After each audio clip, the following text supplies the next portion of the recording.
Moi, j'interviens au titre de connaisseur de l'organisation, et alors je me suis creusé la cervelle, merci Thibaut, en disant, mais quel rapport entre la honte et l'organisation? Alors, je vais commencer par une histoire littéraire. En fait, quand j'avais 18 ans, je suis entré en maths sup, et au programme, il y avait l'Idiot de Dostoïevski. Donc, pendant les vacances, j'ai lu l'Idiot de Dostoïevski, et j'ai eu un choc. J'avais jamais lu de roman russe, mais après, j'en ai vu beaucoup, mais j'étais complètement sous le choc de cette lecture, parce qu'une des premières scènes de ce livre, c'est une soirée entre Russes, et le jeu de la soirée, ils décident chacun de raconter l'action la plus honteuse qu'ils ont commise de leur vie. Et donc ça dure comme ça, des récits tous plus abominables, les uns que les autres, et ils pataugent dans la honte, etc. Et ça m'avait complètement déstabilisé, bouleversé. Pourquoi ? Bien parce qu'en fait, la honte, pour nous, c'est un signal de ce qu'il ne faut pas dire. Alors, je vous rassure, il y a des tas de gens qui s'étaient inscrits mais qui ne sont pas venus, mais ils sont quand même avec nous parce qu'ils m'ont tous dit qu'ils avaient honte de ne pas venir. Donc, ils sont dans la honte par la pratique. Mais quand j'ai fait quelque chose dont je dois avoir honte, mon premier réflexe, c'est surtout de ne pas en parler. Donc, c'est une espèce de sujet qui s'auto-détruit. Et ceci m'a fait penser sur le management, qu'en fait, en y réfléchissant, la honte, c'est un peu le soleil noir du management. Nerval parle du soleil noir de la mélancolie, mais c'est-à-dire quelque chose qui vient obscurcir, mais qui n'est pas tellement évoqué. Il faut un peu le soulever. Alors, le management, il y a un enfer et il y a un paradis. Alors, l'enfer, c'est quand du pouvoir veut manager du labeur par la soumission. Donc ça, c'est ce qu'on faisait au XIXe siècle quand il y avait des mineurs, c'est-à-dire le pouvoir.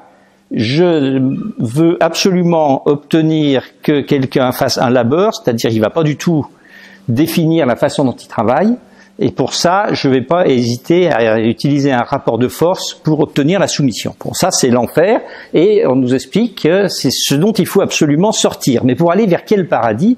Alors le paradis du management, il s'appelle l'empowerment, et l'empowerment, c'est quand un manager qui a une autorité manage des gens qui sont dans l'action, c'est-à-dire qui sont autonomes. Vous vous rendez compte que dans chaque exercice professionnel, il y a une partie de labeur, et il y a une partie d'action, c'est-à-dire où je définis moi-même ma façon de travailler. Donc, un chirurgien, il est à 99% dans l'action, c'est lui qui décide comment il opère à chaque instant. Et puis il est à 1% dans le labeur quand il fait sa note de frais ou quelque chose comme ça. Et quelqu'un qui travaille à la chaîne va être à 99% dans le labeur et à 1% dans l'action. Donc le paradis du management, c'est, n'utilisez pas le rapport de force, mais au contraire utilisez votre autorité pour rendre les gens le plus autonomes possible pour qu'ils soient de l'action. Ça s'appelle l'empowerment, c'est le paradis. Il y a suffisamment longtemps que je traîne dans les entreprises pour savoir que la transition de l'enfer au paradis se passe pas aussi simplement. Alors qu'est-ce qu'on fait?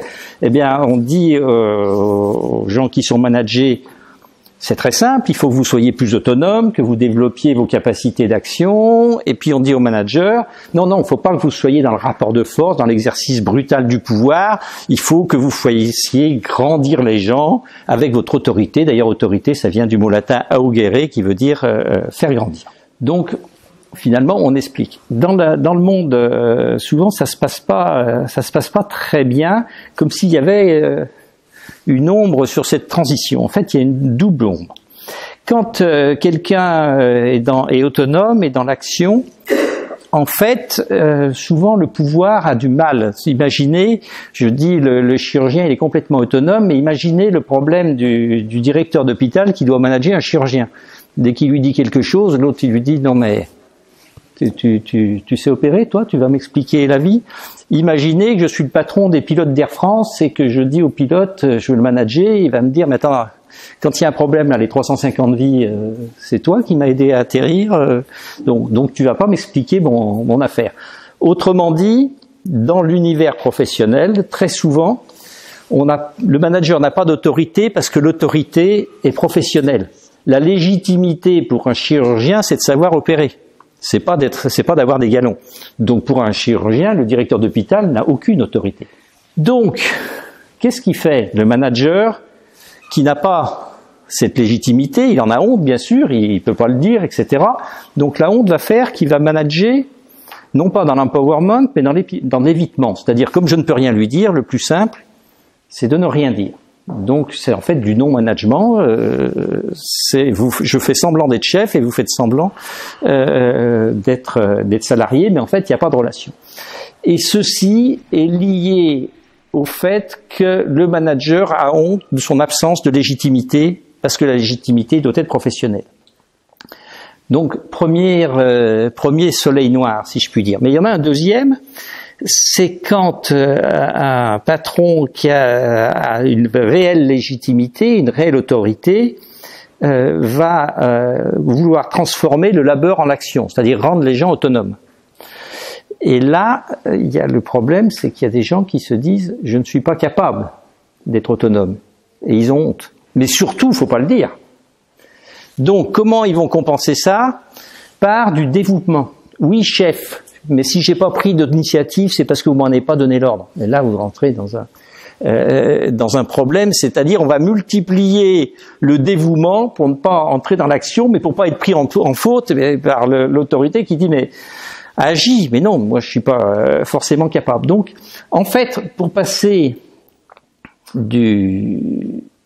l'enfer du management, qui est le pouvoir qui manage le labeur par la soumission, au paradis du management qui existe dans les livres, qui est l'autorité qui manage l'action par l'empowerment, il y a un chemin à faire, mais il y a un double obstacle sur ce chemin, pour les acteurs, pour les managers et pour les managers, et il est très difficile souvent de lever cet obstacle parce que surtout, le lieu de l'obstacle ne sera jamais désigné. C'est la honte. C'est que je n'ai pas confiance dans ma capacité d'autonomie et que je n'ai pas, en fait, la réelle légitimité pour occuper le poste que j'occupe. Alors ça s'appelle dans la théorie du management le syndrome de l'imposteur, dont paraît-il souffrent tous les managers. Manque de légitimité, c'est je suis un imposteur à mon poste et en fait j'en ai honte, mais je suis surtout très occupé à faire en sorte que ça ne se voit pas. Mais au fond de moi, je reste un imposteur. L'autre idée où la question de la honte croise la question du management a été abordée par Sophie à la fois brillamment et littérairement, mais on peut essayer de rationaliser ça à travers les idées de Luc Boltanski et Thévenot dans un livre qui s'appelle « Les économies de la grandeur ». Et il pose une question toute bête, c'est comment se fait-il que nous supportions de vivre dans des organisations, dans des pays, dans un monde où il n'y a que des inégalités, qu'on voit à longueur de temps, tout en affichant dans nos valeurs l'égalité. Comment nous supportons que toutes les entreprises, toutes les sociétés soient inégalitaires, et je parle des sociétés capitalistes comme des sociétés communistes d'ailleurs, alors que une des principales valeurs affichées est l'égalité. Alors, Boltanski et Thévenot disent que ça fonctionne en fait toujours de la même façon par un système de justification. Au fond, toute la justification est là pour justifier ce qu'il appelle les économies de la grandeur. Alors, il y a 6 principes, mais je vais en énoncer 5, puis le dernier concerne la honte. D'abord, l'égalité, elle est posée parce que nous avons posé que nous sommes tous membres d'une commune humanité. Personne ne réclame l'égalité, enfin pas grand monde, pour les animaux. Deuxièmement, le problème, c'est que nous sommes membres d'une commune humanité, mais nous savons que nous sommes tous dissemblables. Et donc, nous n'avons pas tous les mêmes talents pour les mêmes choses. Donc, c'est cette dissemblance, évidemment, qui va commencer à poser problème. Troisième point, nous savons tous que la société fonctionne avec des états ordonnés. C'est-à-dire que nous savons tous qu'il y a des grands et des petits. Et dès que nous rencontrons quelqu'un, il ne nous faut pas beaucoup de temps pour savoir où il se situe sur l'échelle de la grandeur. Donc le pouvoir, la richesse, etc. Nous avons 1001 façons de le savoir, mais en général, il nous suffit de parler 2 minutes avec quelqu'un pour le situer dans l'échelle de la grandeur. Et bien sûr, mon attitude vis-à-vis de la personne que je rencontre va être conditionnée par la façon dont celle se positionne et moi aussi. C'est-à-dire si on est à égalité, je vais parler égalité, si c'est un grand, je sais pas, un grand patron, quelqu'un au bout de pouvoir, je vais caler mon attitude là-dessus. Et si au contraire c'est un petit, je vais caler mon attitude là-dessus, un plus petit que moi. Alors comment on justifie ça, ces inégalités? Toujours de la même façon. En fait, il y a un principe, il y a deux principes, il y a un principe d'investissement et un principe de bien commun. Alors le principe d'investissement, c'est les grands sont grands parce qu'ils ont fait des efforts. Moi, monsieur, j'ai fait l'ENA, moi, monsieur, j'ai bossé à 14 ans, moi, monsieur, enfin j'ai du mérite. Je me suis investi, qui fait que j'ai du mérite, qui justifie ma grandeur actuelle. Moi, monsieur, j'ai défilé en bicorne sur les Champs-Élysées, enfin, bon. Et deuxième principe, certes, principe dit du bien commun, certes, je suis parmi les grands, mais ma grandeur sert aussi aux petits. Autrement dit, c'est le principe dit du ruissellement. Si les riches sont plus riches, c'est justifié parce que ça permet aussi d'enrichir les pauvres. Hein, alors, il y a une plaisanterie que j'aime bien faire avec mes élèves à Supélec. Ils me demandent qu'est-ce que vous faites comme métier. Je suis consultant en stratégie. Alors ils me disent c'est quoi ça? Et là, pour les provoquer, je leur dis c'est très simple, c'est comment apprendre aux riches à devenir plus riches. Alors ils savent pas si c'est du lard et du cochon, et puis ils me disent mais pourquoi vous l'apprenez pas aux pauvres plutôt qu'aux riches parce qu'ils en ont plus besoin? Je dis ça c'est aussi très simple parce qu'il y a que les riches qui payent pour ça. Alors là ils se demandent vraiment si je me fous de leur gueule. Je leur dis bon évidemment je suis comme vous, j'en ai rien à fiche que les riches soient plus riches. C'est pas ça qui c'est pas ça qui me motive, qui m'empêche de dormir. Simplement si les entreprises marchent bien, certes leurs actionnaires deviendront plus riches, mais vous trouverez un job à la sortie, autrement dit, ça vous profitera aussi à vous. Principe de bien commun, et ça c'est plus motivant. Bon, mais il y a un petit détail.